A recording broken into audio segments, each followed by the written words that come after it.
ನಮಸ್ಕಾರ ವೀಕ್ಷಕರೇ, ಇವತ್ತಿನ ದಿವಸ ನಾನು ಒಂದು ಪ್ರಮುಖವಾದಂಥ ವಿಚಾರ ಒಂದು ಸ್ವಲ್ಪ ಡಿಫರೆಂಟ್ ಆದ ಆ್ಯಂಗಲ್ನಲ್ಲಿ ನಾನು ತಗೊಂಡ್ಬಂದಿದ್ದೆ ನಿಮ್ಮ ಮುಂದೆ. ಗುರು ಗೋಚಾರ ಫಲದ ವಿಡಿಯೋಗಳು ಆಲ್ರೆಡಿ ಮಾಡಿದ್ದೇನೆ. ಗುರುಗ್ರಹ ಮೇ 1ನೇ ತಾರೀಕಿಂದ ಮೇಷರಾಶಿಯಿಂದ ವೃಷಭ ರಾಶಿಗೆ ಗುರು ಸಂಚಾರ ಆಗುತ್ತೆ. ಮುಂದಿನ ವರ್ಷ ಅಂದರೆ 2025ನೇ ಇಸ್ವಿ ಮೇ ತನಕನೂ ಸಹ ಗುರುಗ್ರಹ ವೃಷಭ ರಾಶಿಯಲ್ಲೇ ಇರಲಿದ್ದಾನೆ. ಸೊ ಮುಂದಿನ 2025 ಏಪ್ರಿಲ್ ಮೇ ತನಕ ಮುಂದಿನ ವರ್ಷ ಇನ್ನು ಒಂದು ವರ್ಷಗಳ ಕಾಲ ಗುರುಗ್ರಹ ನಿಮಗೆ ವೃಷಭ ರಾಶಿಯಲ್ಲಿ ಇರಲಿದ್ದಾನೆ. ಇದರಿಂದ ಯಾವ್ಯಾವ ರಾಶಿಗಳಿಗೆ ಗುರುಬಲ ಬರುತ್ತೆ, ಯಾವ ರಾಶಿಗಳಿಗೆ ಗುರುಬಲ ಹೋಗುತ್ತೆ, ವಿಚಿತ್ರ ಫಲ ಏನು, ಪ್ರತಿಯೊಂದು ರಾಶಿಯವರೆಗೂ ಸಪ್ರೇಟ್ ಆಗಿ ನಾನು ವಿಡಿಯೋಗಳು ಮಾಡಿದ್ದೇನೆ. ನೀವಿನ್ನೂ ನೋಡಿಲ್ಲ ಅಂದರೆ ವಿಡಿಯೋ ಡಿಸ್ಕ್ರಿಪ್ಷನಲ್ಲಿ ಹಾಕಿರ್ತೀನಿ, ದಯವಿಟ್ಟು ಚೆಕ್ ಮಾಡ್ಕೊಳ್ಳಿ. ಈ ವಿಡಿಯೋದಲ್ಲಿ ನಾನು ಏನು ತಿಳಿಸಲಿದ್ದೇನೆ ಅಂತಂದರೆ, ಈ ಗುರು ಗೋಚಾರ ಫಲ ಅಂದರೆ ವೃಷಭ ರಾಶಿಯಲ್ಲಿರುವ ಗುರು ಯಾವ ರಾಶಿಯನ್ನು ನೋಡ್ತಾನೆ ಅನ್ನುವುದರ ಆಧಾರದ ಮೇಲೆ ಒಂದು 6 ರಾಶಿಯವರಿಗೆ ವಿಶೇಷವಾಗಿ ನಾವು ಉದ್ಯೋಗದಲ್ಲಿ ಗುರುವಿನ ಪ್ರಭಾವವನ್ನು ಹೇಳ್ಬೋದು. ಅಂದರೆ ನಿಮ್ಮ ಉದ್ಯೋಗ ಸ್ಥಾನದಲ್ಲಿ ಬದಲಾವಣೆಗಳಾಗುತ್ತೆ, ಗುರುಗ್ರಹದ ದೃಷ್ಟಿ ಬೀಳುತ್ತೆ. ಸೊ ಅದರಿಂದ ವಿಶೇಷ ಪ್ರಭಾವ ಬೀರಲಿದೆ ನಿಮ್ಮ ಉದ್ಯೋಗದಲ್ಲಿ ಅಂತ. ಇದಕ್ಕೆ ಗುರುಬಲಕ್ಕೆ ಯಾವುದೇ ಸಂಬಂಧ ಇಲ್ಲ. ಗುರುಗ್ರಹ ವೃಷಭದಲ್ಲಿರ್ತಾನೆ ಅನ್ನುವುದರ ಆಧಾರದ ಮೇಲೆ ಪ್ಯೂರ್ ಆಗಿರುತ್ತೆ. ಇದು ಒಂದು ಸ್ವಲ್ಪ ಡೀಪರ್ ಆಸ್ಟ್ರಾಲಜಿ ಅಂತ ಹೇಳ್ಬೋದು ನಿಮಗಿದು. ಸೊ ಗುರುಗ್ರಹ ತಾನಿರುವ ರಾಶಿಯಿಂದ 3ನೇ ರಾಶಿಯನ್ನು ಏಕಪಾದ ದೃಷ್ಟಿಯಿಂದ, 4 ಹಾಗೂ 8ನೇ ಮನೆಯನ್ನು ದ್ವಿಪಾದ ದೃಷ್ಟಿಯಿಂದ, 5 ಹಾಗೂ 9ನೇ ಮನೆಯನ್ನು ಹಾಗೂ 7ನೇ ಮನೆಯನ್ನು ಸಂಪೂರ್ಣ ದೃಷ್ಟಿಯಿಂದ ಗುರು ತಾನಿರುವ ರಾಶಿಯಿಂದ ನೋಡ್ತಾನೆ. ಸೊ ಹೀಗಿರುವಾಗ ಇದನ್ನು ಆಧರಿಸಿ ಇಟ್ಟುಕೊಂಡು ನಾನು ಈಗ ಮುಂದಿನ ವಿಚಾರಗಳು ನಿಮಗೆ ತಿಳಿಸ್ತಾ ಇದ್ದೇನೆ. ಸೊ ನಾನೊಂದು 6 ರಾಶಿಗಳು ಹೇಳ್ತೇನೆ. ಆ 6 ರಾಶಿಯವರ ಕರ್ಮಸ್ಥಾನದ ಮೇಲೆ ಗುರುವಿನ ದೃಷ್ಟಿ ಇರ್ತದೆ. ಅದು ಏಕಪಾದ ದೃಷ್ಟಿಯಾಗಿರಬಹುದು, ತ್ರಿಪಾದಿ ದೃಷ್ಟಿಯಾಗಿರಬಹುದು, ಪೂರ್ಣ ದೃಷ್ಟಿಯಾಗಿರಬಹುದು, ಯಾವುದೇ ಆಗಲಿ ಗುರುಗ್ರಹದ ದೃಷ್ಟಿ ಇರ್ತದೆ. ಸೊ ಈ 6 ರಾಶಿಯವರು ಗುರುಗ್ರಹದ ಆರಾಧನೆಯನ್ನು ವಿಶೇಷ ವಿಧಾನದಲ್ಲಿ ಮಾಡಿಕೊಂಡ್ರೆ ನಿಮಗೆ ಔದ್ಯೋಗಿಕ ವಿಚಾರಗಳಲ್ಲಿ ಅಂದರೆ ಉದ್ಯೋಗದ ವಿಚಾರದಲ್ಲಿ ಖಂಡಿತವಾಗಿ ಅನುಕೂಲ ಆಗುತ್ತೆ. ಯಾವ ರಾಶಿಗಳು ನೋಡಿ, ಗುರು ತಾನಿರ್ತಕ್ಕಂಥ ರಾಶಿಗಿಂತ 3ನೇ ರಾಶಿಯನ್ನು ನೋಡ್ತಾನೆ, ಅಂದರೆ ಕರ್ಕಾಟಕ ರಾಶಿಯನ್ನು ನೋಡ್ತಾನೆ. ಸೊ ಕರ್ಕ ರಾಶಿಗೆ ಗುರುಬಲ ಇರುತ್ತೆ, ಓಕೆ, ನಾನು ಬಿಡಿ. ಕರ್ಕ ರಾಶಿ ಮೇಲೆ ಗುರುವಿನ ಏಕಪಾದ ದೃಷ್ಟಿ ಇದೆ ಅಂತಾದರೆ ಕರ್ಕ ರಾಶಿ ಯಾವ ರಾಶಿಗೆ ಕರ್ಮಸ್ಥಾನ ಆಗತ್ತೆ? ತುಲಾರಾಶಿಗೆ. ಸೊ ತುಲಾರಾಶಿಯವರ ಕರ್ಮಸ್ಥಾನದ ಮೇಲೆ ಗುರುಗ್ರಹದ ಏಕಪಾದ ದೃಷ್ಟಿ ಇರೋದ್ರಿಂದ ನೀವು ತುಲಾರಾಶಿಯವರು ಯಾವುದೇ ರೀತಿಯಾದಂತಹ ಇನ್ನು 1 ವರ್ಷ ತನಕ ಉದ್ಯೋಗದ ವಿಚಾರದಲ್ಲಿ ಏನಾದ್ರು ಅನುಕೂಲಗಳಾಗಬೇಕು ನಿಮಗೆ ಅಂತಾದರೆ ನೀವು ಗುರುಗ್ರಹದ ಆರಾಧನೆ ಮಾಡ್ಕೊಳ್ಬೇಕು. ಯಾಕೆ? ಗುರು ದೃಷ್ಟಿ ನಿಮ್ಮ ಕರ್ಮಸ್ಥಾನದ ಮೇಲೆ ಇರ್ತದೆ, ಏಕಪಾದ ದೃಷ್ಟಿ ಇರ್ತದೆ. ಸೊ ಇದು ಹೀಗಿರಬೇಕಾದ್ರೆ ಗುರು ನಿಮಗೆ ಷಷ್ಠ್ಯಾಧಿಪತಿಯೂ ಆಗ್ತಾನೆ ತುಲಾರಾಶಿಯವ್ರಿಗಾದ್ರಿಂದ ಎಲ್ಲಿ ಜಾಬ್ ಮಾಡ್ತಿದ್ದಾರೋ ಅಲ್ಲೇನಾದ್ರು ಲೋನ್ಸ್ಗಳು ಬೇಕಂದರೆ, ನಿಮ್ಮ ಸ್ಯಾಲ್ರಿ ಬೇಸ್ಡ್ ಲೋನ್ಸ್ಗಳು ಬೇಕಾದರೆ, ಅಥವಾ ಸಹೋದರರ ಸಹಾಯ ಪಡ್ಕೊಂಡು ಕೆಲಸ ಸಿಗಬೇಕು ಅಂತಾದರೆ, ಅಥವಾ ನೀವೆಲ್ಲಿ ಕೆಲಸ ಮಾಡ್ತಿದ್ರೋ ಅಲ್ಲೊಂದು ಸ್ವಲ್ಪ ನಿಮಗೆ ಈ ಶತ್ರುಗಳ ಕಾಟ ಕಡಿಮೆ ಆಗಬೇಕು ಅಂತಂದರೆ, ನಿಮ್ಮ ಸಾಲ ತೀರಿಸುವ ವಿಚಾರದಲ್ಲೆಲ್ಲ ನಿಮ್ಮ ಉದ್ಯೋಗದಲ್ಲಿ ನಿಮ್ಗೆ ಅನುಕೂಲ ಆದರೆ ಇದೆಲ್ಲ ಮಾಡಬಹುದು ಅಂತಂದರೆ ನಿಮಗೆ ಗುರುಗ್ರಹದ ಆರಾಧನೆ ಬೇಕು. ಸೊ ಆದ್ದರಿಂದ ತುಲಾರಾಶಿಯವರ ಈಗ ಗುರುಬಲ ಮುಗಿದೋಗುತ್ತೆ. ತುಲಾರಾಶಿಯ ಗುರುಬಲ ಇರಲ್ಲ ಮೇ 1ನೇ ತಾರೀಕಿಂದ. ಆದರೂ ಸಹ ತುಲಾರಾಶಿಯವರ ಉದ್ಯೋಗದ ಮೇಲೆ ಗುರುಗ್ರಹದ ಒಂದು ಪೂರ್ಣ ಪ್ರಭಾವ ಇರ್ತದೆ. ಅದರಿಂದ ಗುರುಗ್ರಹದ ಆರಾಧನೆಯನ್ನು ಮಾಡಿಕೊಂಡ್ರೆ ಖಂಡಿತವಾಗಿ ನಿಮಗೆ ಅನುಕೂಲ ಆಗಲಿದೆ. ಯಾವ ರೀತಿ ಗುರುಗ್ರಹದ ಆರಾಧನೆ ಮಾಡಬೇಕು ಈ ವಿಡಿಯೋ ಎಂಡಲ್ಲಿ ನಾನು ನಿಮಗೆ ಖಂಡಿತ ತಿಳಿಸಲಿದ್ದೇನೆ.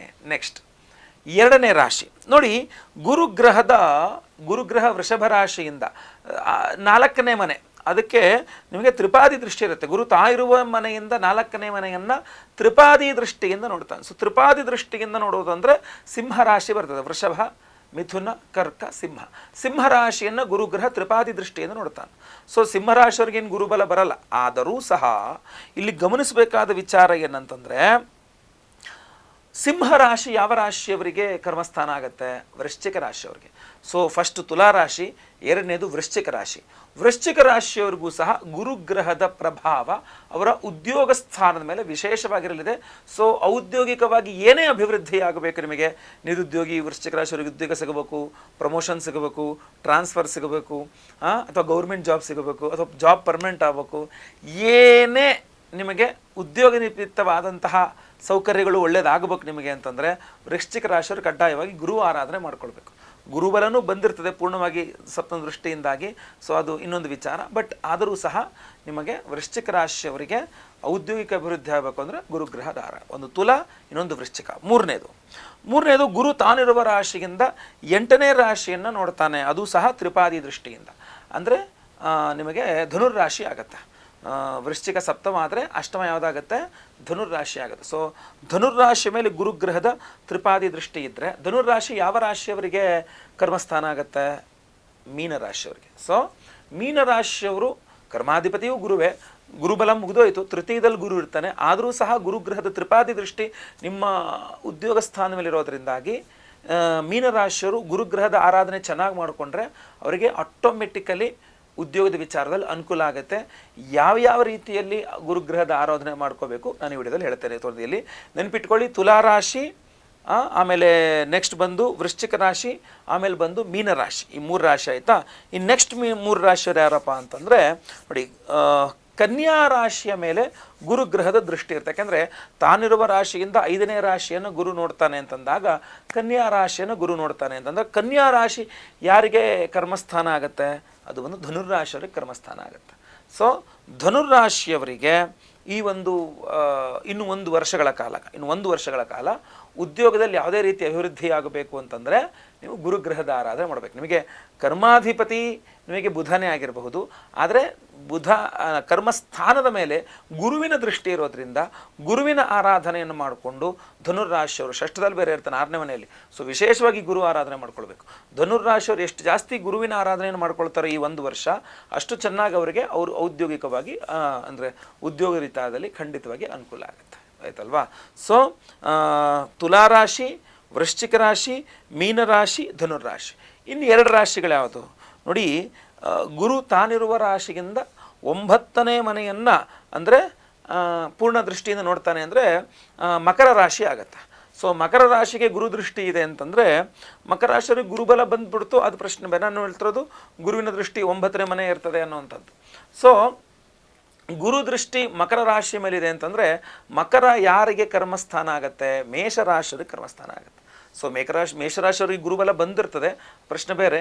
ಬಟ್ ಆದರೂ ಸಹ ಮೇಷಕ್ಕೆ ಮಕರ ಕರ್ಮಸ್ಥಾನವಾದ್ದರಿಂದಾಗಿ ಮಕರದ ಮೇಲೆ ಗುರುವಿನ ಪೂರ್ಣ ದೃಷ್ಟಿ ಇದೆ. ಆದ್ದರಿಂದಾಗಿ ಮೇಷರಾಶಿಯವರು ಗುರುವಿನ ಆರಾಧನೆಯನ್ನು 1 ವರ್ಷ ಚೆನ್ನಾಗಿ ಮಾಡಿದ್ರೆ ಅವರಿಗೆ ಉದ್ಯೋಗದ ವಿಚಾರಗಳಲ್ಲಿ ಖಂಡಿತವಾಗಿ ಅನುಕೂಲವಾಗುತ್ತೆ. ನೆಕ್ಸ್ಟ್ ಕೊನೆಯದಾಗಿ ಗುರು ತಾನಿರುವ ರಾಶಿಯಿಂದ 10ನೇ ಮನೆ 7ನೇ ಮನೆಯನ್ನು ಪೂರ್ಣ ದೃಷ್ಟಿಯಿಂದ ನೋಡ್ತಾನೆ ಅಂದರೆ ವೃಶ್ಚಿಕ ರಾಶಿಗೆ ಪೂರ್ಣ ಗುರುದೃಷ್ಟಿ ಇದೆ. ಸೊ ಪೂರ್ಣ ಗುರುದೃಷ್ಟಿ ಇದೆ ಅಂತಂದರೆ ವೃಶ್ಚಿಕ ರಾಶಿ ಯಾವ ರಾಶಿಗೆ ಕರ್ಮಸ್ಥಾನ ಆಗುತ್ತೆ? ಅದು ಬಂದು ಕುಂಭರಾಶಿಗಾಗತ್ತೆ.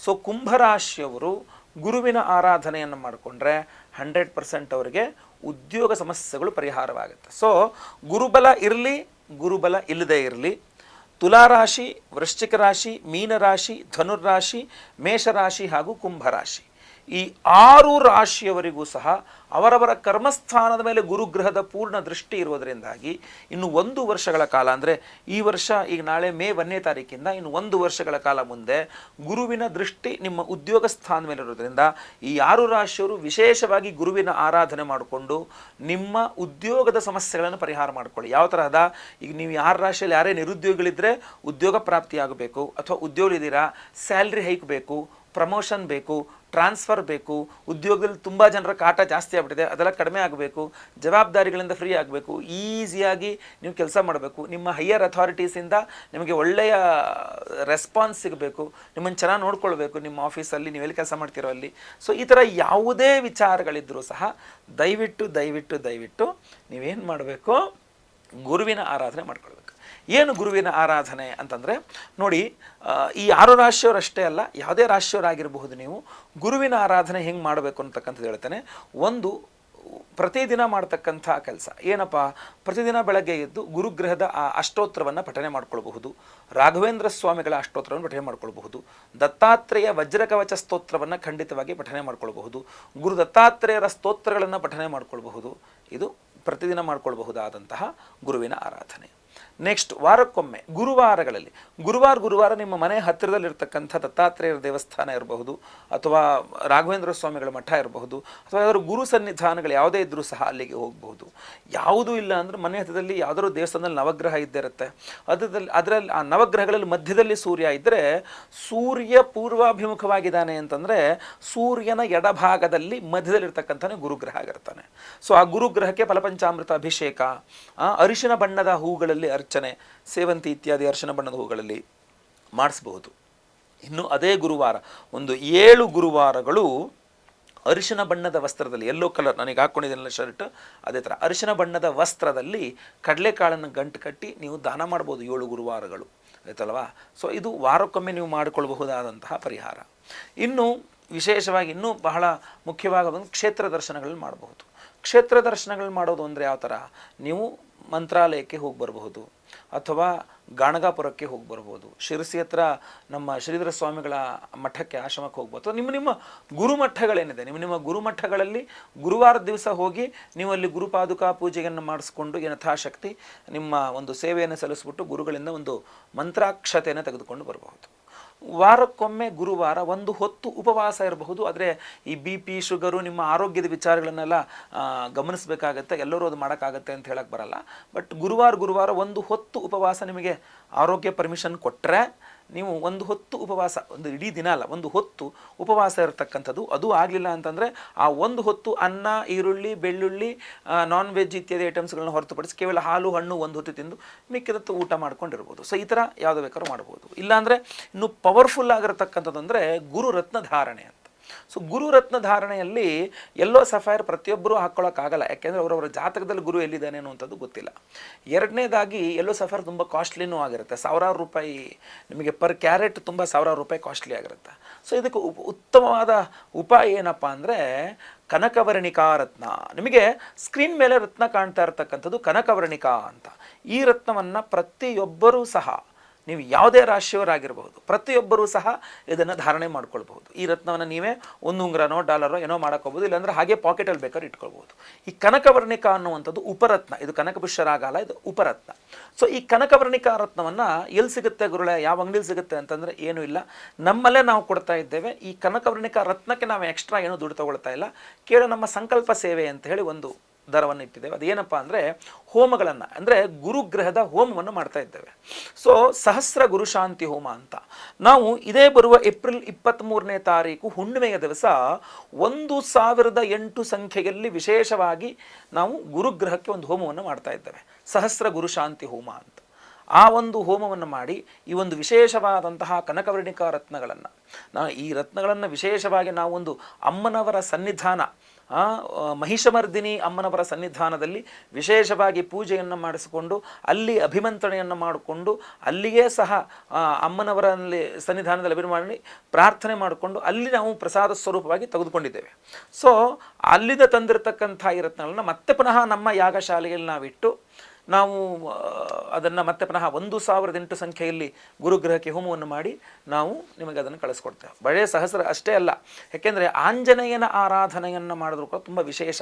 ಯಾಕೆ ಅಂತಂದರೆ ಅವತ್ತಿನ ದಿವಸ ಹನುಮತ್ ಜಯಂತಿ ಇದೆ, ಆಯ್ತಲ್ವಾ. ಸೊ ಆದ್ದರಿಂದ ಆಂಜನೇಯನ ಜಯಂತಿ, ಹನುಮತ್ ಜಯಂತಿ ಇರೋದ್ರಿಂದ ಅವತ್ತು ನಾನು ದಿವ್ಯಾಂಜನೇಯ ಹೋಮ ಅಂತ ಒಂದು ವಿಶೇಷವಾದಂಥ ಹೋಮವನ್ನು ಮಾಡ್ತಾ ಇದ್ದೇವೆ.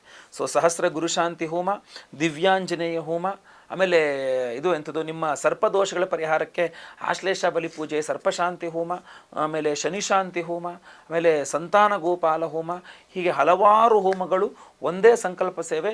ಒಂದು ಸಂಕಲ್ಪ ಸೇವೆಗೆ ಈ ಒಂದು ಕನಕವರ್ಣಿಕಾ ರತ್ನವನ್ನು ನಾವು ಉಚಿತವಾಗಿ ಪ್ರತಿಯೊಬ್ಬರಿಗೂ ಸಹ ಕೊಡ್ತಾ ಇದ್ದೇವೆ. ಸಂಕಲ್ಪ ಸೇವೆಗೆ ಮಾತ್ರ ಚಾರ್ಜಸ್ ಇರುತ್ತೆ. ಸೊ ಪ್ರತಿಯೊಬ್ಬರು ಸಂಕಲ್ಪ ಸೇವೆಗೆ ಹೆಸರು ಕೊಟ್ಕೊಳ್ಳಿ. ಸ್ಕ್ರೀನ್ ಇರ್ತಕ್ಕಂಥ ನಂಬರ್ಗೆ ನಿಮ್ಮ ಹೆಸರು, ಗೋತ್ರ ಗೊತ್ತಿದ್ರೆ ಗೋತ್ರ, ನಕ್ಷತ್ರ ಗೊತ್ತಿದ್ರೆ ನಕ್ಷತ್ರ, ನಿಮ್ಮ ರಾಶಿ ಹಾಗೂ ನಿಮ್ಮ ವಿಳಾಸವನ್ನು ಸ್ಕ್ರೀನ್ ಮೇಲೆ ಕಾಣಿಸ್ತಾ ಇರತಕ್ಕಂಥ ನಂಬರ್ಗೆ ಬೇಗ ವಾಟ್ಸಪ್ ಮಾಡ್ಕೊಳ್ಳಿ. ಲೈವಲ್ಲಿ ನಿಮ್ಮ ಹೆಸರು ಸಂಕಲ್ಪ ಆಗುತ್ತೆ, ಎಲ್ಲ ಹೋಮಗಳನ್ನು ಲೈವ್ ನೋಡ್ತೀರಾ. ಹಾಗೂ ಪ್ರಸಾದ ಸ್ವರೂಪ ಎಲ್ಲ ಹೋಮಗಳ ಭಸ್ಮ, ನಾಗಾರಾಧನೆಯ ಅರಿಶಿನ ಪ್ರಸಾದ, ಈ ವಿಶೇಷವಾದಂತಹ ಕನಕವರ್ಣಿಕಾ ರತ್ನ ಇದನ್ನು ನಾವು ನಿಮಗೆ ಸ್ಪೀಡ್ ಪೋಸ್ಟ್ನಲ್ಲಿ ಕಳಿಸ್ಕೊಡ್ತೇವೆ, ಗೊತ್ತಲ್ವಾ? ಸೊ ಆದ್ದರಿಂದ ಪ್ರತಿಯೊಂದು ರಾಶಿಯವರಿಗೂ ಸಹ ಗುರುಗ್ರಹದ ಪ್ರಭಾವದ ಗುರುಗೋಚಾರ ಫಲದ ವಿಡಿಯೋವನ್ನು ಆಲ್ರೆಡಿ ಅಪ್ಲೋಡ್ ಮಾಡಿದ್ದೇವೆ. ವಿಡಿಯೋ ಬೇಕಾದ್ರೆ ಡಿಸ್ಕ್ರಿಪ್ಷನಲ್ಲಿ ಹಾಕಿರ್ತೀನಿ, ದಯವಿಟ್ಟು ನೋಡ್ಕೊಳ್ಳಿ. ಇದು ವಿಶೇಷವಾಗಿ ಉದ್ಯೋಗದ ವಿಚಾರದಲ್ಲಿ ಏನು ಪ್ರಭಾವ ಬೀರ್ತದೆ ಅನ್ನುವಂಥದ್ದು ಹಾಗೂ ಪರಿಹಾರ ತಿಳಿಸ್ಕೊಟ್ಟಿದ್ದೇನೆ. ಒಳ್ಳೆಯದಾಗಲಿ. ವಿಡಿಯೋ ಇಷ್ಟ ಆದರೆ ದಯವಿಟ್ಟು ಲೈಕ್ ಮಾಡ್ಲಿಕ್ಕೆ ಮರಿಬೇಡಿ. ವಾಟ್ಸಪ್, ಫೇಸ್ಬುಕ್, ಮೆಸೆಂಜರ್ ಎಲ್ಲ ಕಡೆ ಸಾಮಾಜಿಕ ಜಾಲತಾಣಗಳಲ್ಲಿ ವಿಡಿಯೋನ ಶೇರ್ ಮಾಡ್ಲಿಕ್ಕೆ ಮರಿಬೇಡಿ. ಸಬ್ಸ್ಕ್ರೈಬ್ ಮಾಡ್ಕೊಳ್ಳಿಲ್ಲ ಅಂದರೆ ಸಬ್ಸ್ಕ್ರೈಬ್ ಅಂತ ಬಟನ್ ಅಂತೆ ಸಬ್ಸ್ಕ್ರೈಬ್ ಮಾಡ್ಕೊಳ್ಳಿ. ಬೆಲ್ ಬಟನ್ ಬರುತ್ತೆ, ಬೆಲ್ ಬಟನ್ ಕ್ಲಿಕ್ ಮಾಡಿ ಆಲ್ ಅಂತ ಮಾಡ್ಲಿಕ್ಕೆ ದಯವಿಟ್ಟು ಮರಿಬೇಡಿ. ಮುಂದಿನ ವಿಡಿಯೋದಲ್ಲಿ ಮತ್ತೆ ಪುನಃ ಸಿಗ್ತೇನೆ. ಎಲ್ಲರಿಗೂ ಸಹ ಒಳ್ಳೆಯದಾಗಲಿ. ಲೋಕ ಸಮಸ್ತ ಸುಖಿನೋ ಭವಂತು. ನಾರಾಯಣ ನಾರಾಯಣ ನಾರಾಯಣ.